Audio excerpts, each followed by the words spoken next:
If you're using a zoom lens, you might be using it wrong.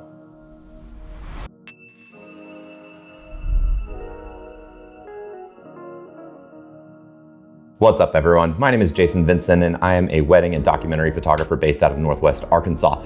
And over the past couple weeks, I've had the pleasure of testing out a new lens from Sony, the 24-70 f2.8 version 2. And I was fully prepared to make a video overviewing the lens and its amazing set of features, but while using this lens, I was actually reminded of why I prefer prime lenses. Now, I don't say this because this lens isn't good. In fact, this lens is pretty dang amazing, and it may actually be the first zoom lens that I add back to my bag after making the switch to all primes almost 8 years ago. You see, this lens has things like an aperture ring, an iris lock, declicking switch, and 2 custom buttons. It even has a switch where you can adjust the feel of the zoom, either making it tight or smooth, which is essentially a way to make the lens more user-friendly for photo or video depending on your needs. This new version 2 also fixes one of my biggest gripes with zoom lenses, and that's the sheer size and weight of them.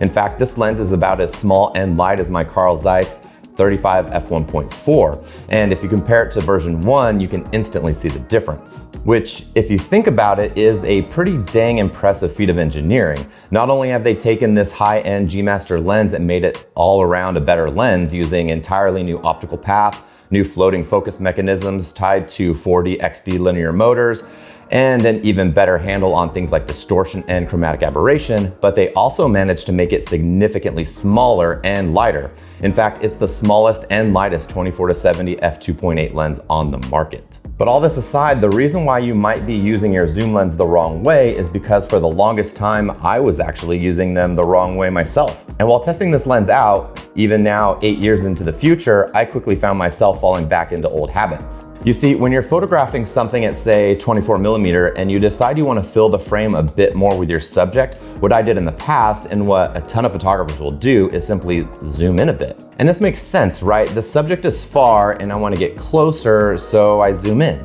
The problem is that, in my opinion, this is the completely wrong way to approach the situation. Because if you're at 24mm and you simply zoom to 70mm to fill your frame, what you have done is completely change the optical characteristics of your lens. So the image you saw that you wanted to slightly change by getting closer has now changed entirely because you didn't actually get closer. What you really did was essentially change lenses. Take this image of my daughter on the living room floor as an example. Now, if I want to fill the frame with her a little bit more, I can either zoom in or I can move with my feet. If I zoom in to 36mm, I get this as the result. If I simply zoom with my feet, I get this as the result. Now, there's nothing wrong with either of these images, but even just the simple change between 24 and 36mm gives a completely different field of view. So you have to be able to make that decision on what you're trying to show. For another example, we can take this image of my son in the driveway. If I were to zoom all the way to 70mm and not move my feet, we get this as the result. Whereas if I keep at 24mm and I walk up closer to him, I get him bigger in the frame and I can actually see context. Now, both images are fine, but it depends on what you're trying to show. And I've seen this done a ton of times when watching other photographers work, and it usually goes something like this. A photographer will stand in some arbitrary location and their feet become almost glued to that spot.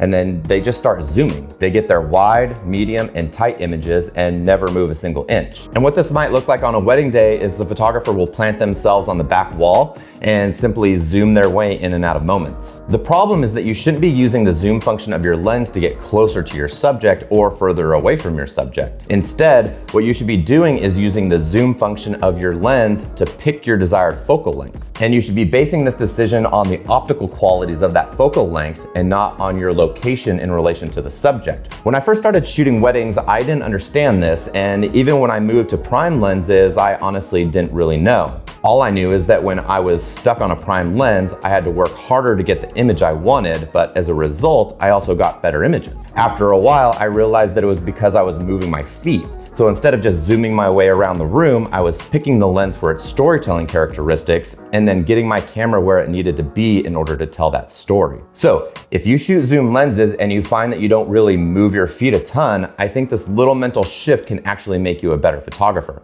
And the cool thing about this whole moving around thing is that not only are you now using your focal length for the right reasons, but as you move around the room, you get a better opportunity to see more angles, to explore more compositional options, and to get more comfortable being inside the moment rather than trying to zoom your way into it. This in turn helps the viewer feel like they are in the moment as well. Now, the last thing I want to touch on is that this opinion is entirely based on you having the freedom to move.